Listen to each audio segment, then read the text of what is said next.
Hello my dear students, আজ আমরা শুরু করব ষষ্ঠ শ্রেণীর পরিবেশ ও বিজ্ঞানের প্রথম যে স্কুলটা আছে সেকেন্ড সাবজেক্টিভ টেস্টের, কিন্তু এটা ঠিক আছে, দ্বিতীয় পর্যায়ক্রমিক মূল্যায়নের প্রথম যে স্কুলটা আছে আরামবাগ হাই স্কুল, যেটা কিন্তু 211 পেজ। ঠিক আছে, 211 পেজ যে স্কুলটা আছে সেই স্কুলটা আজকে আমরা শুরু করব।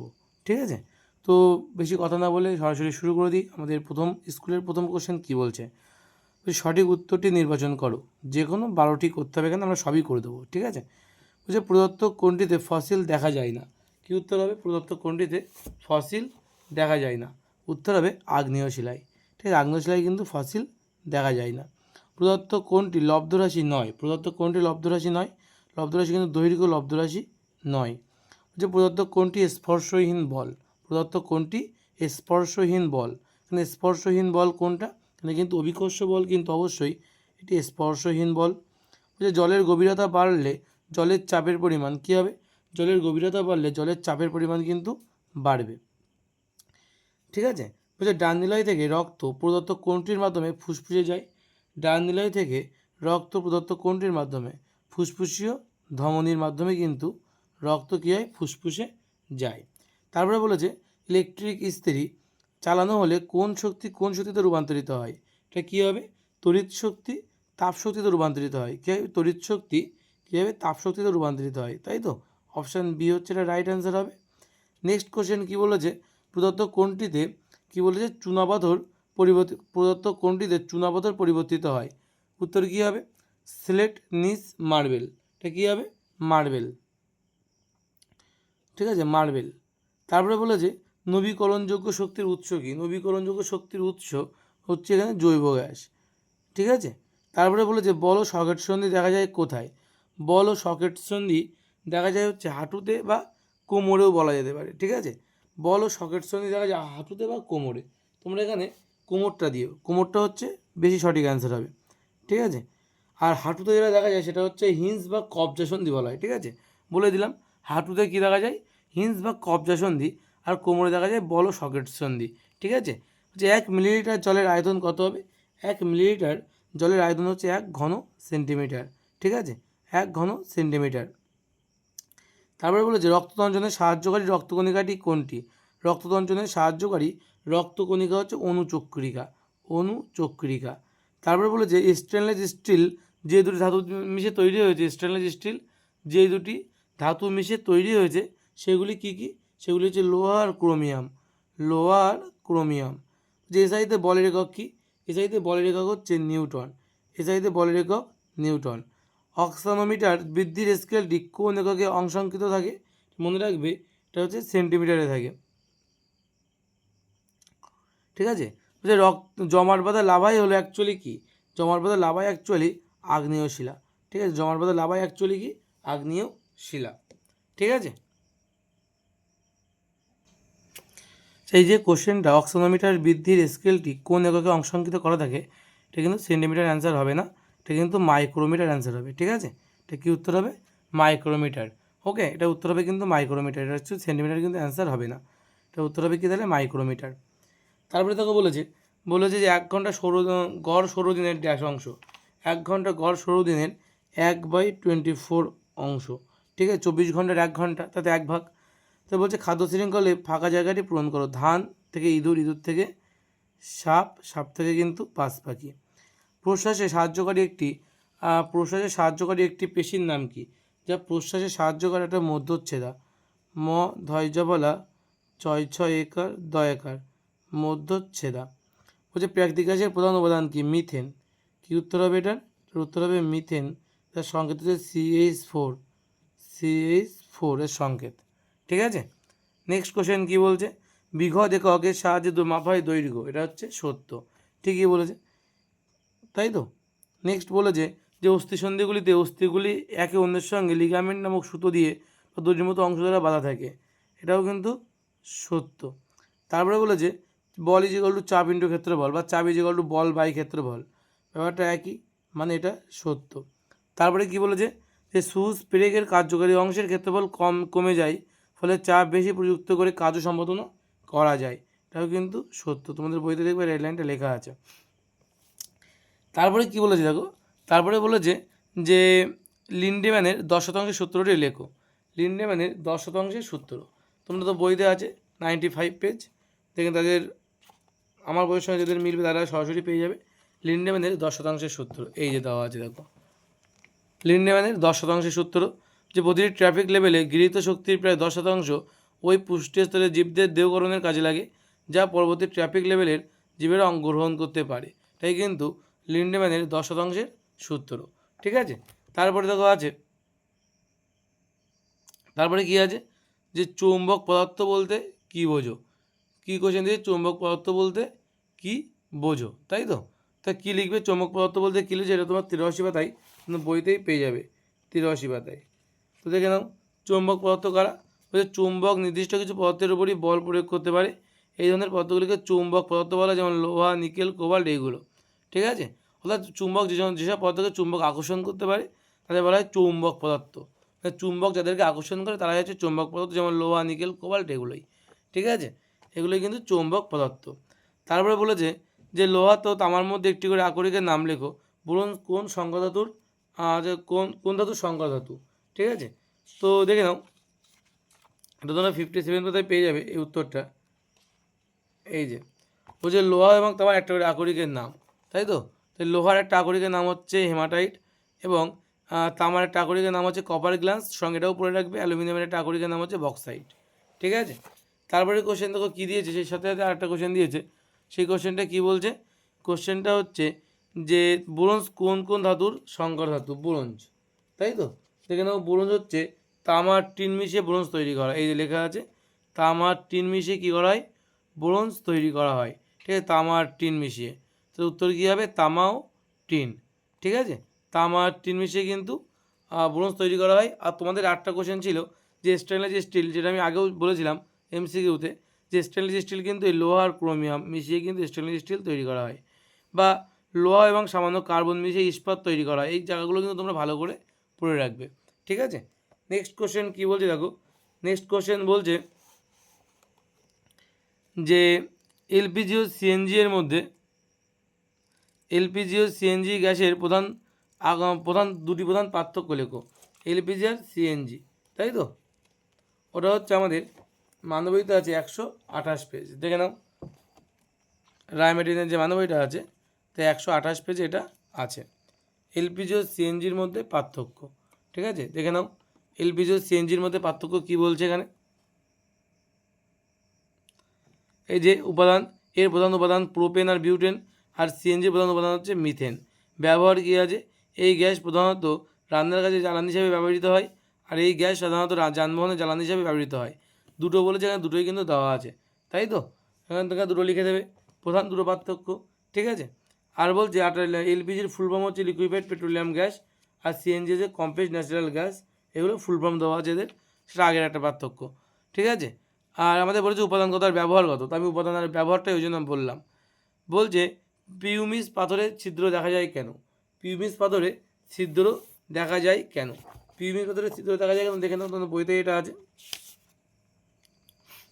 এই যে পিউমিস পাথরের ছিদ্র দেখা যায় কেন, কারণটা হচ্ছে এটাও এখানে দেওয়া আছে। পিউমিস ছেলে অনেক ছিদ্র দেখা যায়, গ্রানাইটে তো তা দেখা যায় না, কারণ এখান থেকে বলবে যে তরল ম্যাগমায় দ্রবীভূত গ্যাস ম্যাগমার মধ্য দিয়ে বেরোবার সময় পিউমিসের ওই ছিদ্র সৃষ্টি করে, ঠিক আছে, এটা লিখে দেবে।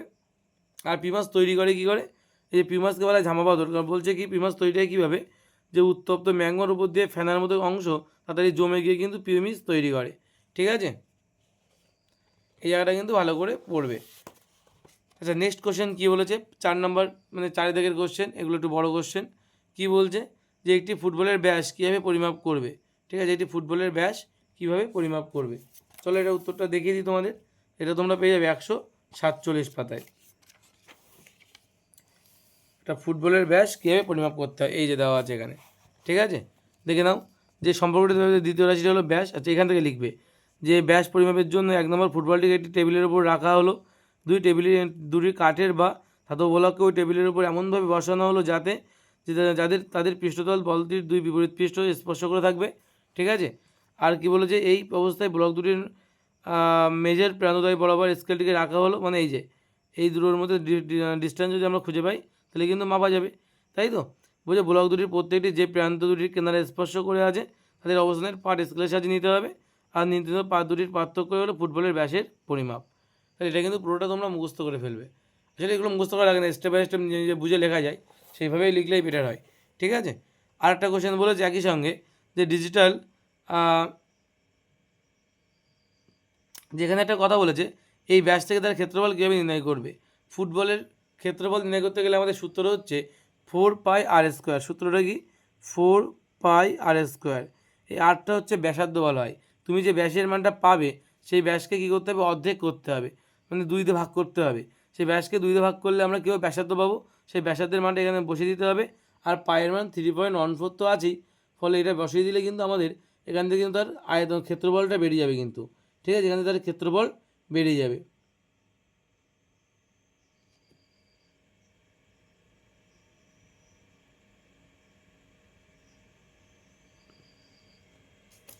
এই যে ব্যাস পরিমাপ করার পর কী করতে হবে? এই যে কোনো ফুটবলের উপরের তলের ক্ষেত্রফল পরিমাপ করার জন্য নিম্নলিখিত সম্পর্কটি ব্যবহার করতে হবে। এই যে ক্ষেত্রফল সমান সমান পাই ইন্টু ব্যাস ইন্টু ব্যাস। ঠিক আছে, পাই ইন্টু ব্যাস ইন্টু ব্যাস। ঠিক আছে, এই সূত্র এটাকে ইউজ করলে আমাদের কিন্তু পাই, মানে তার মানে বলেছে, তোমরা তো ভাবছো আমি 4πr² বলেছি, এখানে বলছে পাই ইন্টু ব্যাস ইন্টু ব্যাস। তো দেখে না, এই জিনিসটা একটু বুঝে নাও যে কেন এমনটা হচ্ছে। ঠিক আছে, দেখেন আমি বলেছি আচ্ছা ব্যাস মানে কি জানো? ব্যাসার্ধ মানে আর হয়, তাহলে ব্যাস মানে কত হবে? 2r হবে, তাহলে এটাকে বলছে ব্যাস। ভালো করে বুঝবে এই জায়গাটা, এটাকে বলছে ব্যাস আর এটাকে বলছে ব্যাসের অর্ধেক ব্যাসার্ধ। ঠিক আছে, তাহলে এটা যদি ব্যাস হয় তাহলে আমি তোমার সূত্রটা কি বললাম? 4πr²। আর তোমাদের দেওয়া আছে কি পাই ইন্টু ব্যাস মানে কত? 2r into 2r। এবার গুণ করো, এই আর গুণ করলে কত হবে? r² হবে, আর এই পাইটা বসে যাচ্ছে, আর 2 আর 2 গুণ করলে 4। দেখো 4πr² কিন্তু আলটিমেটলি হবে। তাহলে আমরা বলতে পারি পাই ইন্টু ব্যাস এইভাবে বললেও তোমাদের সুবিধা হবে। এটাই তোমাদের ক্ষেত্রফলের সূত্র, যে পাই ইন্টু ব্যাস, বা তোমরা এটাকে বলতে পারো যে 4πr²। কারণ আরটা কিন্তু ব্যাসার্ধ, অর্থাৎ ব্যাসের অর্ধেক। ঠিক আছে, নেক্সট কোশ্চেন কী বলছে দেখে নাও। নেক্সট কোশ্চেন বলছে যে ডিজিটাল স্টপওয়াচের সাহায্যে সর্বনিম্ন কত সেকেন্ড পরিমাপ করা যায়। ডিজিটাল স্টপওয়াচের সাহায্যে সর্বনিম্ন কত সেকেন্ড পরিমাপ করা যায়। তোমাদের বইয়ের 70 পাতা এটা আছে। ঠিক আছে, দেখে নাও উত্তরটা। এই যে কত পর্যন্ত ভাবা যেতে পারে? যে 0.01 সেকেন্ড পর্যন্ত কিন্তু সময় মেজার করা যেতে পারে। 0.01 সেকেন্ড। ঠিক আছে, 0.01 সেকেন্ড। লিখে নাও এটা, যে 0.01। ঠিক আছে, তারপরে 2 দাগের কোশ্চেন, যে ধনুকের সাহায্যে তীর ছোড়া হলো, এক্ষেত্রে কোন শক্তিতে পরিবর্তিত হলো? এটা উত্তর কী হবে? কোন শক্তিতে পরিবর্তিত হলো। দেখে নাও উত্তরটা কী হবে। এখানে কিন্তু স্থিতিশক্তি কী হচ্ছে? সে কিন্তু গতিশক্তিতে পরিবর্তিত হচ্ছে। কী হচ্ছে? স্থিতিশক্তি কী হচ্ছে? গতিশক্তিতে পরিবর্তিত হচ্ছে।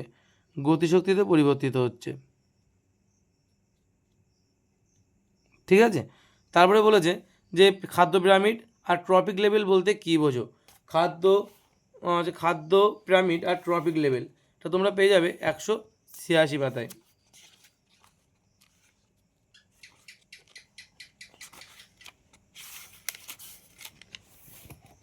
এই যে দেখে নাও, এই যে ট্রপিক লেভেল মানে হচ্ছে পুষ্টি স্তর। ট্রপিক লেভেলের বাংলা হচ্ছে পুষ্টি স্তর, বা ট্রপিক লেভেল আগে বলে। এখান থেকে এটা সবটা লিখে দিলে খুব ভালো হয়, 10% সূত্র যেটা একটু আগে বলছিলাম। ঠিক আছে, আর আরেকটা বলছে খাদ্য পিরামিড, সেই খাদ্য পিরামিডটা উপরে আছে।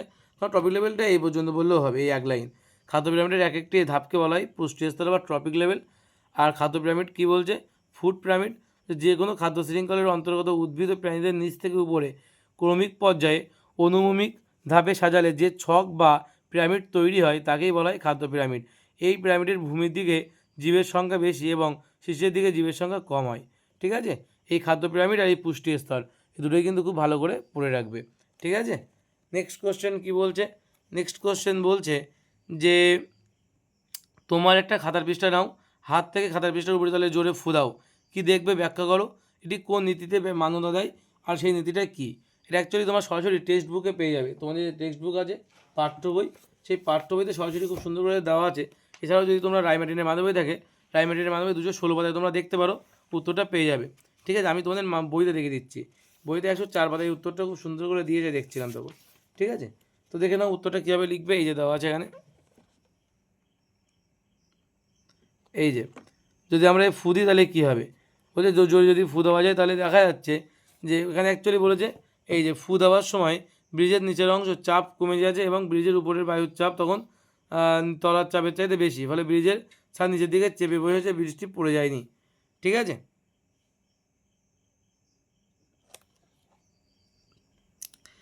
বলে যে একটি খাতা পৃষ্ঠা দাও, হাত দিয়ে খাতা পৃষ্ঠা বড়ি তাহলে জোরে ফু দাও। এই যে এইটা, এই যে বাচ্চাটা ফু দিচ্ছে, দেখতে পাচ্ছ? তাহলে কী লিখবে? থামো আর ফু দাও। বলছে কী দেখতে পেলে? এই যে এখানে লিখবে যতক্ষণ ফু দিচ্ছিল ততক্ষণ অবধি কাগজটি সামনের দিকে সোজা হয়ে দাঁড়িয়ে থাকছে, কিন্তু যেই তুমি ফু দেওয়া বন্ধ করেছো কাগজটি হাত থেকে নিচের দিকে ঝুলে যাচ্ছে, এই যে এরকম হয়ে যাচ্ছে। ঠিক আছে, তাহলে বলছে এমনটা হয়ে যাচ্ছে, আমরা কী দেখতে পাচ্ছি? বলছে কী দেখবে ব্যাখ্যা করো। যেটা দেখলাম সেটা লিখলামই। ঠিক আছে, আর কেন এমনটা হচ্ছে? তাই আমরা কেন এমনটা হচ্ছে তাই বলছে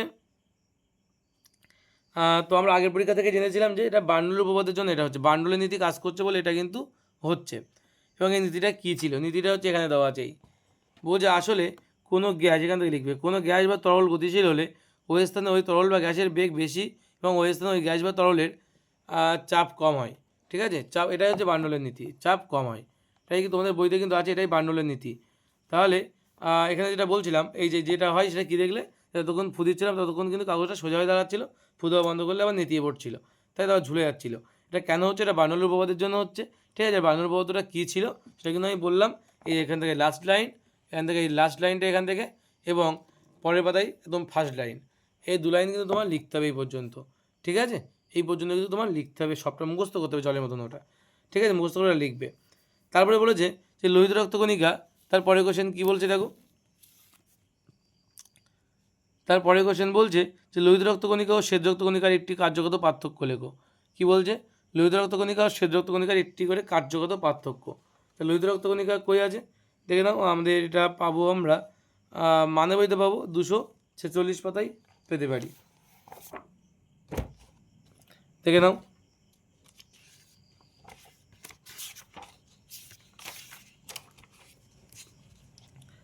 লোহিত রক্তকণিকা শ্বেত রক্তকণিকার পার্থক্য। ঠিক আছে, এখানে দেখো অনেকগুলো পার্থক্য দেওয়া আছে, পরপর অনেকগুলো পার্থক্য এখানে দেওয়া আছে। এই পার্থক্যগুলো কিন্তু খুব ভালো করে বাড়িতে করবে, প্রত্যেকটা করবে। এই যে লোহিত রক্তকণিকা শ্বেত রক্তকণিকার পার্থক্য এখানে দেওয়া আছে, বিষয় উল্লেখ করে পার্থক্য দেওয়া আছে, এটা এফডি সবটাই কিন্তু ভালো করে করবে। ঠিক আছে, নেক্সট কোশ্চেন কী বলছে? নেক্সট কোশ্চেন বলছে যে জলে ও খাবারে থাকা জীবাণুদের মারার জন্য আমাদের শরীরের থাকা দুটি রাসায়নিক পদার্থের নাম লেখো। এটা তোমরা পেয়ে যাবে 249 পাতা। এই যে জলে বা খাবারে থাকা যে আমাদের রাসায়নিক পদার্থ কী কী আছে, এই কোশ্চেনটা। তো কী কী আছে দেখো, পরের পাতায় দেওয়া আছে যে আমাদের মুখগহ্বরের লালাগ্রন্থি থেকে নিঃসৃত হয় কি? লাইসোজাইম নামক একটা উৎসেচক, যা ব্যাকটেরিয়াকে ধ্বংস করে দেয়। আর পাকস্থলী থেকে পাকগ্রন্থি থেকে নিঃসৃত হয় HCl বা হাইড্রোক্লোরিক অ্যাসিড, যা জলের খাবারের সঙ্গে পরিবেশ করে জীবাণুদের কিন্তু ধ্বংস করে দেয়। ঠিক আছে, এই দুটো কিন্তু আমাদের রাসায়নিক উপাদান। তারপরে বলেছে একটি করে অচল অস্থিসন্ধি আর একটা করে সচল অস্থিসন্ধির নাম লেখো। তা দেখে নাও, একটি অচল এবং একটি সচল অস্থিসন্ধি কী কী হবে? এটি সচল অস্থিসন্ধি, অচল অস্থিসন্ধি কী আছে? মাথার খুলি, এটি কিন্তু অচল অস্থিসন্ধি। আর সচল অস্থিসন্ধি কী আছে? হাঁটু এবং কোমর। ঠিক, হাঁটু এবং কোমরে কিন্তু অচল অস্থিসন্ধি থাকে। ঠিক আছে, সচল। আর মাথার খুলি হচ্ছে অচল অস্থিসন্ধি। ঠিক আছে, তারপরে বলেছে যে নদীর বাঁধের তলদেশ চওড়া হয় কেন? নদীর বাঁধের তলদেশ চওড়া হয় কেন? 212 পাতায় উত্তরটা তোমরা পেয়ে যাবে, দেখে নাও। নদীর বাঁধের তলদেশ চওড়া হয় কেন? এই যে প্রশ্ন দেওয়া আছে, এর উত্তরটা কিন্তু এখানে দেওয়া আছে। এই নদীর বাঁধের তলদেশ চওড়া হয় কেন, এখান থেকে শুরু করে এই পর্যন্ত সবটাই কিন্তু তোমার লিখতে হবে। ঠিক আছে, তোমার যদি বই নেই তারা স্ক্রিনশট মেরে নাও। ঠিক আছে, নেক্সট কোশ্চেন কী বলছে? আচ্ছা, বলছে একটি ইট লম্বভাবে মাটিতে ফেললে ইটটি মাটির মধ্যে প্রবেশ করে, আর ইটটিকে আড়াআড়িভাবে ফেললে সেটি মাটিতে কম প্রবেশ করে, তাই তো? এটা কেন হয়? এটা তোমরা পাবে 208 পাতায়। ঠিক আছে, এই উত্তরটা 208 পাতায়, এই জায়গায় দেখো তোমরা পেয়ে যাবে। এই যে ইটের ক্ষেত্রফল বেশি হওয়ায় চাপ কম হয়েছে প্রথমটিতে মানে যেটা আমরা এই আরভাবে ফেলছি। বলছে এই দেখো প্রথম ছবিতে কী দেখতে পাচ্ছ তোমরা? প্রথম ছবিতে কিন্তু আমরা ইটটা কীভাবে ফেলছি? আরভাবে ফেলছি, এই যে উপরের চিটটা কীভাবে ফেলা হচ্ছে? এইভাবে, আর তারপর লম্বভাবে ফেলা হচ্ছে, তাই তো? তাই প্রথম ছবিটা, দ্বিতীয় ছবি এইটা। তাই বলছে প্রথম ছবিটা যেভাবে আরে ফেলা হচ্ছে, বলছে ইটের ক্ষেত্রফল বেশি হওয়ায় চাপ কম হয়েছে, তাই ইটটি বালির ওপর বেশি ভেতরে ঢোকেনি। তো দ্বিতীয় ছবি যেটা হচ্ছে লম্বভাবে ফেলা হচ্ছে, তাই কী হচ্ছে? ইটের ক্ষেত্রফল কমে যাওয়ায় চাপ বেশি হয়েছে, তাই ইটটি বালির বেশি গভীরে প্রবেশ করেছে। অর্থাৎ এই ঘটনা থেকে জানা যায় যে একই বল প্রযুক্ত হলে বল প্রয়োগ ক্ষেত্রে ক্ষেত্রফল যত বাড়বে চাপ তত কমবে, আর ক্ষেত্রফল যত কমবে চাপ তত বাড়বে। এটা কিন্তু গুছিয়ে লিখে দেবে। এই প্রথম ছবি দ্বিতীয় ছবি লিখবে না, এই ছবির কথাটাই উল্লেখ করে দেবে। একবার আড়াআড়িভাবে ফেলা হচ্ছে আর একবার লম্বাভাবে ফেলা হচ্ছে, ঠিক আছে। আর তারপর নেক্সট কোয়েশ্চেন কী বলেছে, ঘর্ষণের একটা অসুবিধা লেখো। আচ্ছা, ঘর্ষণের একটা অসুবিধা হচ্ছে কী হয়, ঘর্ষণের ফলে বস্তুটি ক্ষয় হয়, যেমন রাবার বা তোমার ইরেজার যার বলো, ইরেজারটা যদি আমরা বারবার মুছি তাহলে কী হবে, ক্ষয়ে যায় না, তাই বস্তুর ক্ষয় হয়। তাহলে একটা প্রথম অসুবিধা কী ঘর্ষণের, যে বস্তুর কী হয়, ক্ষয় হয়, ঠিক আছে। আর বল প্রয়োগে বস্তুর কী কী পরিবর্তন হয় তার 3টে উদাহরণ দাও। বল প্রয়োগে বস্তুর কী কী পরিবর্তন হয় 3টি উদাহরণ দেখে নাও, যা বল প্রয়োগ করলে হয়। খুব ইন্টারেস্টিং একটা কোশ্চেন, এটা দেখে নাও। এটা 82 পাতায় তোমাদের টেক্সট বুকে 82 পাতায় তোমরা পেয়ে যাবে। কী কী হয় বল প্রয়োগ করলে, বলছে বস্তু সংকোচন এবং প্রসারণ ঘটে বল প্রয়োগ করলে। আর কী হয়, বল প্রয়োগে বস্তুর আকৃতি এবং আয়তনেরও কিন্তু পরিবর্তন ঘটে, ঠিক আছে। বল প্রয়োগ করলে বস্তু সংকোচন বা প্রসারণ মানে কি, চেপে ছোটো করছো বা তুমি লম্বা করছো, এটাকে বলা সংকোচন বা প্রসারণ। আর আকৃতি আর আয়তন পরিবর্তন মানে তো বুঝতেই পারছো, একটা বেলুনকে তুমি জোরে চাপ দিলে তার ক্ষেত্রে কী হবে, আয়তন কিন্তু ছোটো যাবে, আকৃতিও বলে বিকৃতি হয়ে যাবে, তাই না, এটাই বলছে। তো তারপরে দেখো কোশ্চেন কী দিয়েছে, যে হৃৎপিণ্ডের সাহায্যে কীভাবে বিশুদ্ধ রক্ত সারা শরীরে ছড়িয়ে পড়ে, এটা বলছে। আর তারপরে কোশ্চেনটা এইটা বলছি আমি, তারপরে এটাকে বলে নিই। হৃৎপিণ্ডের সংকোচন মাঝে মাঝে বন্ধ হয়ে গেলে কোন যন্ত্রের সাহায্যে এটিকে সচল রাখা হয়, এটা হচ্ছে প্রেস মেকার। যে এখনকার দিন অনেকের কিন্তু হৃৎপিণ্ডে লাগানো থাকে, সেটা হচ্ছে প্রেস মেকার, ঠিক আছে। এটা উত্তর কী হবে তাহলে, প্রেস মেকার। আর প্রথমটার উত্তর কী হবে দেখে নাও। প্রথম কোশ্চেনের অ্যান্সারটা হবে যে আমাদের হৃৎপিণ্ডের যে আমাদের রক্ত চলাচলে যে সারা শরীরে রক্ত যে ছড়িয়ে পড়ছে, বিশুদ্ধ রক্ত কীভাবে ছড়িয়ে পড়ছে, এটা খুব গুরুত্বপূর্ণ একটা প্রশ্ন। এটা 227 পাতায় তোমরা এই বইতে পেয়ে যাবে। যারা বই থেকে মুখস্থ করেছো তারা বই থেকে মুখস্থ করবে, আমি কিন্তু মানবীতে দাগিয়ে দিচ্ছি। বলছে এটি হৃৎপিণ্ডের মধ্যে রক্ত সংবহন পদ্ধতি, যেটা সেটা কিন্তু পুরো গুছিয়ে এখানে লেখা আছে বলে আমার এটা খুব পছন্দ হলো বলে আমি এটা তোমাদের দিচ্ছি। যে মানব হৃৎপিণ্ডের মধ্য দিয়ে রক্ত সংবহন পদ্ধতি, অলিন্দের প্রসারণ বা ডায়াস্ট্রল, ঠিক আছে। তারপরে কী বলেছি দেখো, তারপর বলেছে অলিন্দের সংকোচন, তারপরে আছে নিলয়ের প্রসারণ, ইংলিশ নামগুলো না বললেও হবে। তো নিলয়ের সংকোচন, ঠিক আছে, তারপর নিলয়ের সংকোচন বলেছে। আর এইভাবে এই পর্যন্ত তোমার সবটাই কিন্তু বলতে হবে এই পর্যন্ত। আর এই ছবিটা আঁকতে পারলে খুব ভালো হয়, ঠিক আছে। তো এই ছবিটা কিন্তু তোমরা আঁকা শিখবে একটু বাড়িতে, ঠিক অবসর সময় কিন্তু এই ছবিটা আঁকা শিখবে, ঠিক আছে। আর এই যে কোশ্চেনটা দিলাম, এই কোশ্চেনটা কিন্তু খুব ভালো করে মুখস্থ করবে। এই যে এখান থেকে এটা স্ক্রিনশট মেরে নাও, নিয়েছো। নেক্সট আমি তাহলে আগের পাতা উল্টাচ্ছি, এবার এটাও স্ক্রিনশট মেরে নাও, এইটুকু তাদের বইটা নিয়ে তাদের জন্য নিয়েছো। এবার বাড়িতে এটা বসে বসে লিখে নেবে, লিখে নিয়ে তারপরে তোমরা করবে, মুখস্থ করে ফেলবে। নেক্সট কোশ্চেন কী হবে দেখো, নেক্সট কোশ্চেন বলছে যে এইটি সহজ পরীক্ষার সাহায্যে বুঝিয়ে দাও জলের চাপ গভীরতার উপরে কীভাবে গভীরতার উপর নির্ভর করে। এটা আমাদের প্রমাণ করতে হবে এখানে, একটা পরীক্ষার সাহায্যে 211 পাতায় এর প্রমাণটা করে দেওয়া আছে। দেখে নাও 211 পাতা বের করো, বইতে তোমরা বের করলে দেখতে পেয়ে যায় যে পরীক্ষার সাহায্যে দেখা হচ্ছে তরলের গভীরতা বাড়লে চাপ বাড়ে বা তরলের গভীরতা চাপের উপর নির্ভর করে, ঠিক আছে। তো এখান থেকে এই যে পুরো পরীক্ষাটা কিন্তু তোমাদের লিখতে হবে, দেখে নাও তাদের বই নিয়ে তারা স্ক্রিনশট মেরে রাখতে পারো এটা, ঠিক আছে। এই যে উত্তরটা এখান থেকে আছে, পুরোটা স্ক্রিনশট মেরে নাও, ঠিক আছে। তোমাদের বইয়ের থেকে এখানে কিন্তু খুব ভালো করে দেওয়া আছে, তো তোমরা এটাকে স্ক্রিনশট মেরে রাখতে পারো, ছবিটা আঁকতে পারলে আঁকবে, নাহলে আঁকতে হবে না, ঠিক আছে। তো এই যে স্ক্রিনশট মেরে নাও এটাকে, এই যে পরীক্ষা পদ্ধতি এটা করে দিয়েছে, এটা দেখে নেবে এটা। তারপর নেক্সট কোশ্চেন কী বলেছে, একই সঙ্গে যে কোনো বস্তুর ওপর একটি 25 নিউটন বল প্রয়োগ করলে 100 বর্গ সেমি, তাই তো, বর্গ সেমি ক্ষেত্রফলের উপর প্রয়োগ করা হলে প্রযুক্ত চাপের রাশিমালা কত হবে। আমরা জানি কি চাপ ইজিকল টু কি, চাপ ইজিকল টু হচ্ছে বল বাই ক্ষেত্রফল, বল বাই ক্ষেত্রফল। কিন্তু একটা ইম্পর্টেন্ট জিনিস কী জানো, বলের মান কত বলেছে, 25 নিউটন বলে দিয়েছে, মানে বল এসআই ককে আছে। কিন্তু যে বর্গ সেমি, যে ক্ষেত্রফলটা দেওয়া আছে 100 বর্গ সেমি, সেই বর্গ সেমিটা কিন্তু তোমার কোন এককে দেওয়া আছে, মানে ক্ষেত্রফল যেটা সেটা কত দেওয়া আছে, 100 বর্গ সেমি, তাই তো। কী দেওয়া আছে, 100 বর্গ সেমি। এই 100 বর্গ সেমিকে যদি আমি মিটার করতে বর্গ মিটার করতে যাই, তাহলে আমার কী করতে হবে, এটা কিন্তু 0.01 হবে, এত বর্গ মিটার, ঠিক আছে। কেন 0.01 হবে দেখে নাও, এটা আমি এখানে বলে দিচ্ছি। আচ্ছা, আমার একটা জিনিস বলো, 1 সেমি থেকে বা 100 সেমিকে যদি আমি মিটারে কনভার্ট করে দিলে কত হবে, 100 সেমি মানে হচ্ছে 1 মিটার হবে, তাই তো, 1 মিটার হবে। ঠিক একই রকমভাবে আমি যদি দুবার 100কে গুণ করি, তাহলে 100 গুণ 100 মানে এত সেমি আছে, সেমি স্কোয়ার, তাহলে কত হবে, 1 গুণ 1 মিটার স্কোয়ার হবে, তাই তো। তার মানে আমার এই বর্গ সেমি আছে, এই বর্গ সেমি যদি আমার মিটার করতে হয়, তাহলে কিন্তু আমাকে কী করতে হবে, একের পরে 4টে শূন্য দিয়ে ভাগ করতে হবে। তার মানে আমার 100 সেন্টিমিটার স্কোয়ার ছিল, তাহলে এটাকে আমার কী করতে হবে, একেবারে 4টে শূন্য দিয়ে গুণ করতে হবে, দুটো শূন্য কেটে যাবে, এই যে আর দুটো শূন্য থাকবে, তাই 0.01 হবে, এত মিটার স্কোয়ার হবে। ঠিক আছে, এত মিটার স্কোয়ার হবে। তো এটাই আমরা লিখবো। কী লিখবো আমরা এখানে সূত্রে, যেখানে 100 না লিখে এখানে লিখবো 0.01, দশমিক তুলে দিলে উপরে একটা 100 গুণ হয়ে যাবে, মানে হবে 2500। চাপের একক হচ্ছে পাস্কেল, পিএ দিয়ে লেখা হয় পাস্কেল বা নিউটন পার মিটার স্কোয়ারও বলা হয়, নিউটন পার মিটার স্কোয়ার বা পাস্কেল, তাহলে কত হবে 2500 পাস্কেল, পিএ, পাস্কেলকে লেখা হয় পিএ দিয়ে। ঠিক আছে, তারপর বলেছে কোন যন্ত্রের সাহায্যে বস্তুর ভর মাপা হয়? সাধারণ তুলা যন্ত্রের সাহায্যে বস্তুর ভর মাপা হয়। বলছে দৈর্ঘ্য মাপার জন্য কিউবিট বা হাতের তুলনায় মিটার স্কেল বেশি উপযুক্ত বলে মনে হয় কেন? খুব স্বাভাবিক এই উত্তরটা, কারণ হাত দিয়ে কিন্তু সঠিক পরিমাপ পাওয়া যায় না, কিন্তু বিঘত দিয়ে সঠিক পরিমাপ পাওয়া যায়। এই জন্য কিন্তু আমরা হাত দিয়ে মাপলে আমরা সঠিক পরিমাপ পাই না, কিন্তু আমরা যদি মিটার স্কেল দিয়ে মাপি তাহলে কিন্তু আমরা অ্যাকুরেট মান পাবো। অ্যাকচুয়ালি হাত দিয়ে মাপলে কি এক একজনের হাত এক এক রকম হয়, কারোর হাত ছোটো, কারোর হাত বড়, ফলে কী হচ্ছে হিসাবের কিন্তু গণ্ডগোল হয়। কিন্তু যদি আমরা বিঘত দিয়ে মাপি, মিটার দিয়ে মাপি, তাহলে সেক্ষেত্রে দেখা যাচ্ছে সব জায়গায় কিন্তু পুরো পৃথিবী জুড়ে সব জায়গায় কিন্তু একই মাপই কিন্তু চলে। বলেছে এই যে এটি আর বর্তমানে ব্যবহৃত হয় না, কারণ বিভিন্ন ব্যক্তির হাতের মাপ আলাদা আলাদা হওয়ায় এই একই বস্তু দৈর্ঘ্য পরিমাপে বিভিন্ন রকম মাপ পাওয়া যেতে পারে। তার জন্য কিন্তু এটাকে আর বর্তমানে ব্যবহার করা হয় না। বিনিময়ে কী ব্যবহার করা হয়? মিটার ব্যবহার করা হয়, যা পুরো মানে আন্তর্জাতিকভাবে সব জায়গায় দেখা যাচ্ছে এই মাপটা একই আছে, কিন্তু আমরা মিটারটাকেই ব্যবহার করি। ঠিক আছে, এই কোশ্চেনটা কিন্তু খুব ভালো একটা প্রশ্ন ছিল। ওকে, নেক্সট কোশ্চেন কী বলছে দেখো। নেক্সট কোশ্চেন বলছে যে টেন্ডন কি, পরের কোশ্চেন কী বলছে, টেন্ডন কি, হিঞ্জ এবং পিভিট সন্ধির মধ্যে পার্থক্য লেখো।